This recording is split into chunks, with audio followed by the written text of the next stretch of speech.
Alors, cinquième et dernière partie de cet exercice.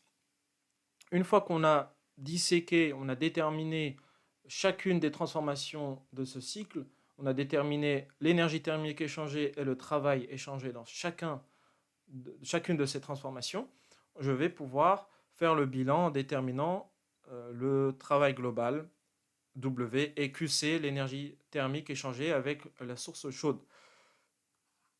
Alors QC, c'est le plus simple, c'est notre transfert thermique reçu, qui est positif, il est là. C'est gamma sur Q de 1 vers 2, c'est gamma sur gamma moins 1 fois P1V1 à la facteur de alpha moins 1. Gamma sur gamma moins 1 fois P1V1 facteur de alpha moins 1. Voilà. Ça, c'est pour QC. Pour W, alors pour W, il va falloir sommer tous les travaux. Ici, j'ai W de 1 vers 2 plus W de 2 vers 3 plus W de 4 vers 1. W de 1 vers 2 plus W de 2 vers 3 plus W de 4 vers 1. Parce que W de 3 vers 4 est nul. Donc W de 1 vers 2, c'est moins P1 à facteur.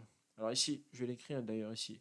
V2 moins V1, on peut l'écrire comme P1 fois V1 facteur de alpha moins 1. Voilà.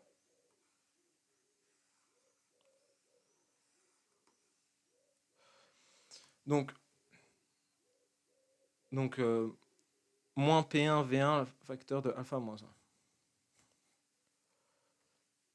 Moins P1 V1 facteur de alpha moins 1. W de 2 vers 3, c'est plus P1 V1 alors, facteur de bêta à la puissance moins gamma plus 1. Alors, je vais écrire plus P1 V1 divisé par gamma moins 1.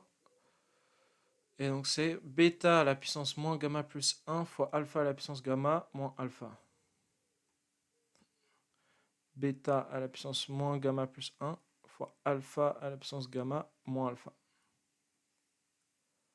Voilà. Plus, donc c'est ça, plus W de 4 vers 1, donc c'est P1 V1 fois 1 moins bêta à la puissance moins gamma plus 1 sur gamma moins 1. Voilà. Alors, l'idée, c'est de voir si on peut simplifier certains termes. Par exemple, alors, alors, on va pouvoir au moins factoriser par P1V1, facteur de... Donc, ici, les 1 ici se simplifient, alpha ici se simplifie. Donc, je me retrouve avec P1 fois V1 fois moins alpha à la puissance gamma plus gamma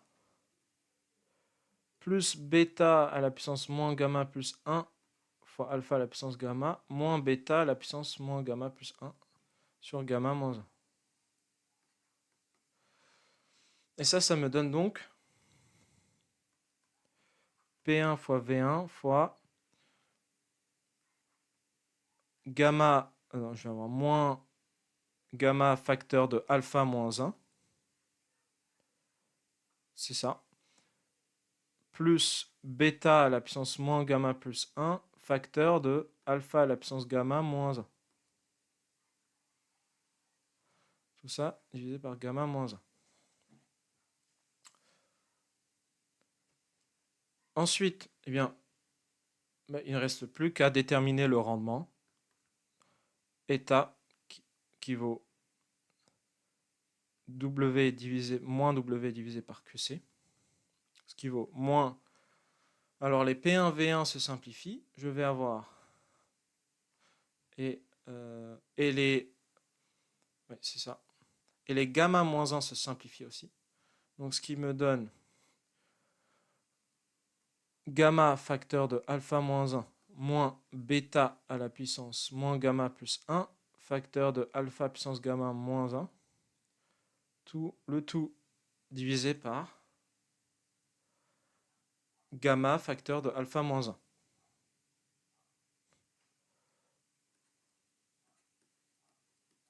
Gamma facteur de alpha moins 1. Et ce qui me donne donc état qui vaut... Alors le premier terme ici se simplifie, je vais avoir 1 moins alpha à la puissance gamma moins 1 divisé par gamma fois bêta à la puissance gamma moins 1 fois alpha moins 1. Voilà. Je revérifie, c'est bien ça. Voilà, de cette manière, on obtient l'expression du rendement de ce cycle diesel. Alors ensuite, il s'agit de faire l'application numérique. On nous donne alpha égale à 3, bêta égale à 9. Et donc pour alpha égale à 3, bêta égale à 9. Pour gamma, alors le coefficient adiabatique, alors pour un gaz parfait monoatomique, ça il faut l'apprendre, c'est 5 tiers. Pour un gaz parfait diatomique, c'est 5 quarts, donc 1,4. En faisant l'application numérique, on trouve état qui vaut 0,46 environ. Voilà. Donc voilà pour cet exercice. Alors, un petit commentaire sur le rendement. 0,46, ça paraît raisonnable pour un moteur thermique. Voilà, c'est l'ordre de grandeur. Si vous trouvez, si vous trouvez quelque chose de négatif ou plus grand que 1, là, forcément, il faut se poser des questions. C'est-à-dire qu'il y a quelque chose qui ne va pas. Un rendement qui se rapproche de 1, du type 0,95 ou 0,9 ou même 0,8, c'est pour un moteur thermique, c'est pas trop ça. C'est pas trop ça, on est plutôt vers 0,5, voire en dessous de 0,5. Voilà, ça c'est important aussi d'avoir un regard critique sur le résultat et voir si c'est cohérent ou pas.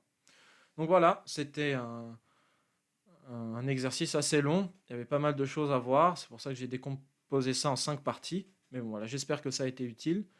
Et on se retrouve bientôt pour un nouvel exercice et pour un nouvel oral. Salut!